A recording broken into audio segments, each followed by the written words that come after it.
ఒక్కటే తెలంగాణ ప్రజలు మొత్తం కూడా ఒకటే విషయం అర్థం చేసుకోవాలి. ఈ లారీలు ఓవర్లోడ్ పోతా ఉన్నాయి. ఇవి వే బిల్లు లేకుండా ఒక లారీ పోవచ్చా? వితౌట్ వే బిల్స్ లారీ పోతున్నాయి అంటేనే మీరు అర్థం చేసుకోండి అది ఎన్ని టన్నులు ఉన్నాయంటే 75-80 టన్నులు ఉన్నాయా, 100 టన్నులు ఉన్నాయా మాకు తెలియదు. ఎందుకంటే వే బ్రిడ్జ్ చూపిస్తలేదు.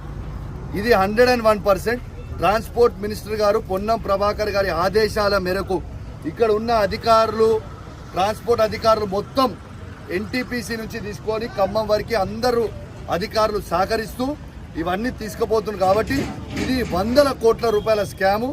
డైలీ ట్రాన్స్పోర్ట్ మినిస్టర్ గారికి 50 లక్షల రూపాయలు దీని మీద అందుతున్నాయని చెప్పి నేను ఆధారాలతో సహా లైవ్గా చూపిస్తా ఉన్నాను. కాబట్టి ఇది ఖచ్చితంగా ఈ మంత్రి గారిని బర్తరఫ్ చేయాలని నేను డిమాండ్ చేస్తా ఉన్నాను. డైలీ పోయే లారీలు దాదాపు 200 నుంచి 300 మధ్యలో ఎవ్రీడే లారీలు పోతున్నాయి. ఒక్క లారీ ఖర్చు 20 నుంచి 25 వేల రూపాయలు అవుతుంది. లీగల్గా వే బ్రిడ్జ్ వేసుకొని పోతే 32 టన్నులు మాత్రమే తీసుకొని పోవాలి. వీళ్ళు ఒక 32 టన్నుల డబ్బులు కడుతున్నారు లారీ 25,000, కానీ తీసుకుపోయేది 75 నుంచి 80 టన్నులు. అంటే ఆ మిగతా మీదికున్న డబ్బులు అంటే మిగతా మీది ఉన్న 30,000 నుంచి 40,000 రూపాయలు ఇవి మంత్రి గారికి పోతున్నాయి.